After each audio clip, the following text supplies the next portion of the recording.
I bet you know that. So, I'm so pleased to be with you here at AMC Disney Springs 24, AMC Dine-In Disney Springs 24 in Orlando. I only tweeted once that I was going to come to Orlando for this screening of Avatar. And this auditorium filled up in a few hours. And I was amazed by that. Just one tweet, no, not a lot of advertising, no direct mail, no email pushes, mobile phone pushes, just one tweet. So I put out another tweet that said, "Hey, Elon Musk, if you want to know how powerful Twitter is, we sold out this whole auditorium in like 4 hours." And he retweeted that tweet saying, Twitter's where the shakers and movers are. That means you are the shakers and movers. Now, there are 242 seats in this Dolby Cinema. And I have it on very good authority that there are 4 of you here who just came to see Avatar, and you don't know who the guy is in the Norwegian sweater in the front, and you don't know why I'm talking and how come you're not watching the movie. But other than those 4 people, I'm just guessing that the rest of you are apes.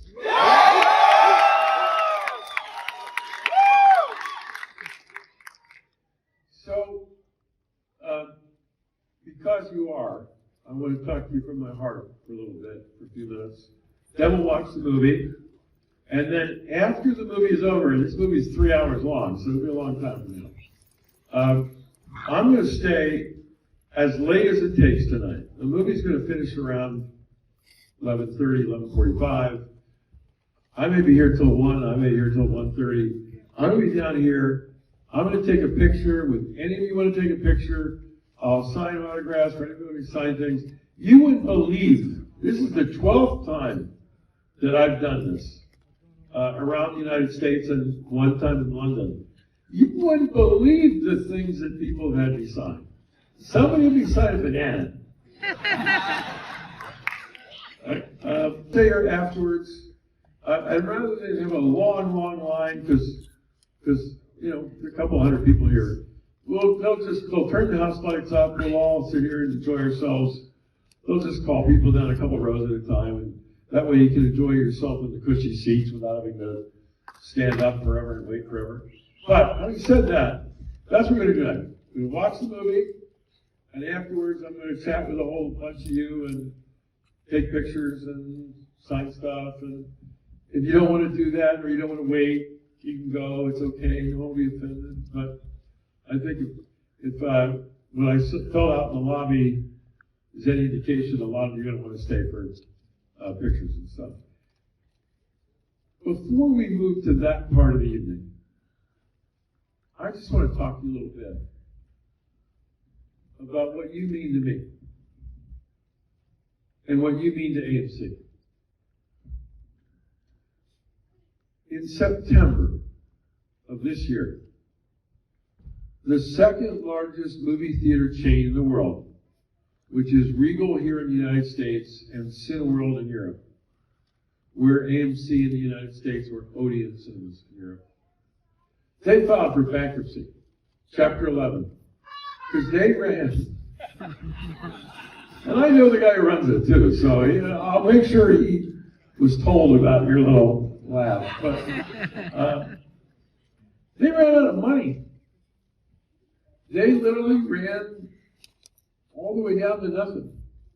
And when I think back to March of 2020, when the pandemic forced all of us to shut movie theaters all over the world, that company and AMC were in the exact same position. We were a little larger, but we had more debt, so you could argue they were in slightly better shape, but not by much. We were pretty close. And by September of 2022, they were out of cash and were bankruptcy. And we ended the third quarter, the September 30 quarter, with $900 million of cash in the bank or undrawn revolving credit line, giving us a very strong competitive position. And there is only one reason why we had all that cash in the bank. It's because of you.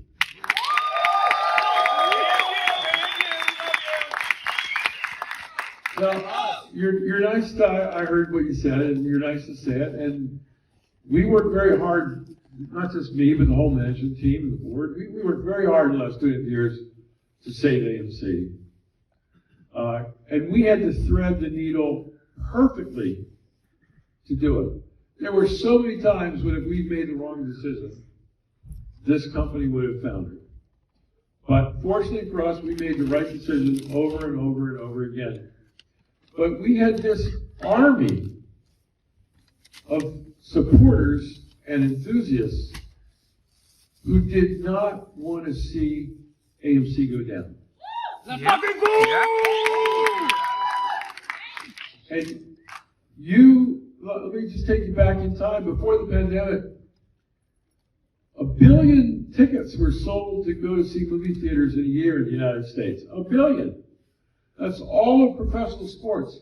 Every home game of every team in the NFL, Major League Baseball, the NBA, the NHL, Major League Soccer, add them all up. All the teams, all season long, all the tickets, add it all up. Movie theaters sold 7 times the number of tickets of professional sports. 7 times. You went to the movies when you were a kid. Your parents went to the movies when they were kids. Your grandparents went to the movies in theaters when they were kids. I'm willing to bet that a lot of you had your first kiss in a movie theater.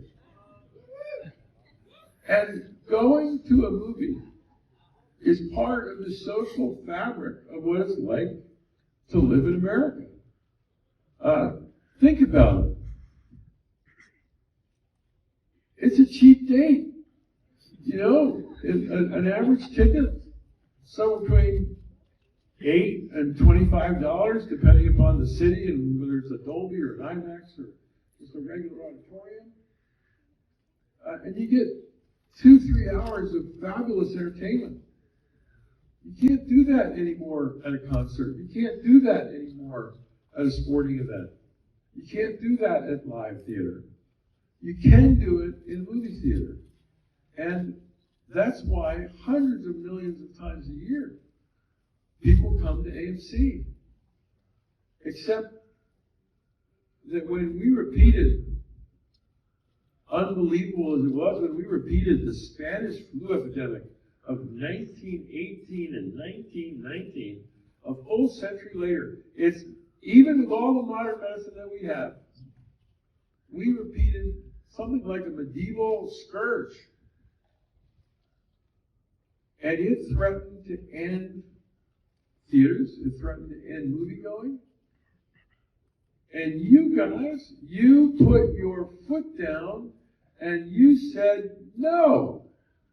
You decided collectively, not just the 250 of you in the room, but the 4 million, the 3 to 4 million of you who descended on AMC between January 21 and now. And you said that you weren't going to let it happen. And so when I said that I wanted to tell you what you mean to AMC and what you mean to me, what you mean to AMC is we're alive because of you. We're in business because of you. Now, we're not out of the woods yet. Moviegoing is still down in the United States compared to pre-pandemic levels. But we're so much better than we were before. So you look at the box office. That's the size of our industry. For 5 years, it was over $11 billion. This is all theaters, all brands, the U.S. and Canada. $11 billion for 5 years in a row. It was over $10 billion 11 years in a row. Then the pandemic hit. It fell from $11.4 billion to $2 billion in 1 year. Like, when 80% of your business goes away, like, companies don't make it. And that was 2020. 2021 got a little better. It's $4.5 billion, but it's still less than half of before the pandemic level. This year's a little better still, 7.5 billion or so. It's probably going to be over 9 billion next year, between 9 and 10 billion. We're not all the way back yet to the pre-pandemic levels, but you can see the trajectory. And the path is a path of recovery. And the key for us is to make sure that we have enough cash to last all the way until we're back to normal. And so we raised a lot of cash in 2020 and 2021. And we raised some cash in 2022, and I think we're going to raise some cash in 2023. But what we're certain of is that as a group, APES and management, APES management and board, I'll throw my directors in there too, they got good heart, they work hard too. But APES and the company, hand in hand, making sure that we have the resources to outlast this pandemic. And that's what I believe will happen. And right now, like everything's so bleak. There's a war in Ukraine. Energy prices are soaring. Inflation, highest it's been in 15 years. Interest rates are climbing, highest they've been in a couple of decades. And the movie going isn't right back to where it was pre-pandemic. But that's where we are today. Let's fast forward 18 months. 18 months from now, in my judgment, the Ukraine war will be over. Energy prices will come down. Inflation will ease. Interest rates will come back down instead of going back up. Movie-going will increase. Hollywood will release more movies. We'll have more revenue. We'll have more profit. And all the bleak stuff you read in the papers about, oh, gee, this movie theater company didn't make it, and maybe AMC won't make it, we're going to make it. And I promise you this, I will spend my every waking moment, every little matter in my brain, applying every little ounce of creativity and energy I have to the mission of saving our company.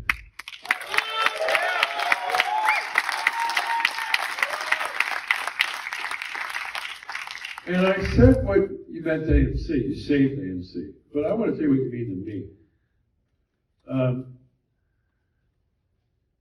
I've spent the last 7 years of my life running this company.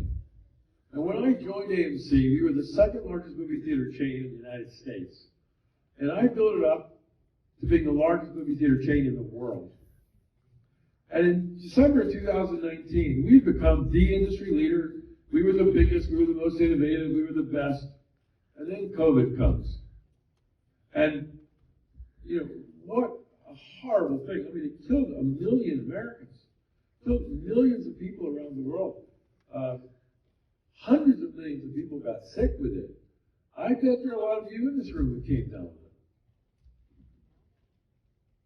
it. And it put our company, and it took us to our knees. But a buddy of mine called me and said, do we have any, I was not a spring chicken 3 years ago, I was 65, and he was born like 2 weeks later than me. He said, Adam, I'm 65, you're 65, you're the CEO by the way, CEO of a cruise line. Like, that's another industry that COVID crippled. He said, I'm 65, you're 65, do we have it in us? This is going to be a 3-year, 4-year, 5-year slog to save our companies and bring them through. And I said, look, we have it in us. Everything we've done in our careers, this was just training for this moment. And everything we've ever done doesn't matter.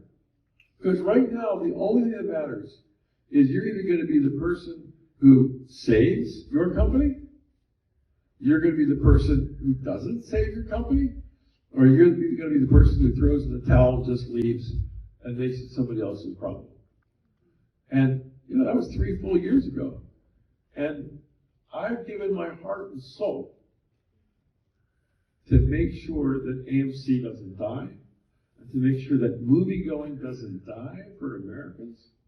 and for people the world over. And when you joined this fight with me, I just can't tell you how much energy it gave me. I knew that if you were going to be this loyal to the cause, that I needed to rise to the occasion and meet the moment. So what you mean to me is, like when I get out of bed in the morning, you're the reason why. And when I succeed, you're the reason why. And if I think about failing, I tell myself I can't, because I can't let you down. And that's why we're in this together. And we're not through it all the way yet, but we've made so much progress. And I'm very confident in our future. And I told you, look ahead 18 months. We'll be smiling. You know the old saying, "He who laughs last, laughs best." And we'll all be smiling. And there are a lot of people, you've heard me say it, the prophets of doom, the naysayers. I've said it to them, I'll say it to you. They can just choke on that. Yeah! Because we're going to make it to the other side. Now, with all that said, the real words that I need to say tonight to you are thank you. And like those two words, they are often said so insincerely that they don't mean anything anymore. Except tonight, in this room, with a couple of hundred apes representing millions of apes. Thank you. Thank you, thank you, thank you. You are the reason that this company will be strong again. You are the reason why 20 years from now, and 40 years from now, and 60 years from now, and 100 years from now, people will still be going to the movies in theaters.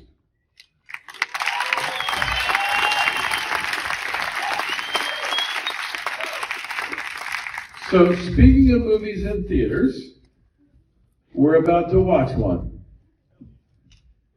Avatar, the original from 2009, was the biggest movie of all time up until that year. It got passed by Avengers Endgame 2 years ago. But inflation adjusted, Avatar #1 is still the biggest movie of all time. 13 years later, James Cameron came out with his sequel to Avatar, which we're about to watch together. And I'm going to see it twice. You see part of it with you tonight and part of it tomorrow night in Tampa. I don't want to watch the end tonight. I want to watch the end tomorrow. I'll watch the beginning with you. I'll watch the end tomorrow in Tampa. But I already know that our theaters have been packed all weekend. And I can tell you as a fact, James Cameron, the director of this movie, the writer of this movie, the genius behind this movie, has made 8 major motion pictures, including 2 of the highest grossing motion pictures in history, Avatar 1 and Titanic. And he made others that you certainly know. This is the first time that his opening weekend will ever gross more than $100 million. And the current bet is that this one will gross about $135 million. 35% bigger than his biggest movie ever. And this is the genius who gave us 2 of the most successful films in history. So this is a phenomenon the world over to go watch Avatar: The Way of Water. The critics love it. I remind you that after the movie is over, we're all going to gather down here. I'm going to talk with you. We'll chat. I'll get your name. We'll do. I guess we shouldn't really shake hands in COVID. Let's do like fist bumps and elbow bumps. That's safer. But a lot of photos, a lot of autographs, a lot of fist bumps, and a lot of fun tonight. Ladies and gentlemen, it's time to kill the house lights. Let's watch together Avatar: The Way of Water.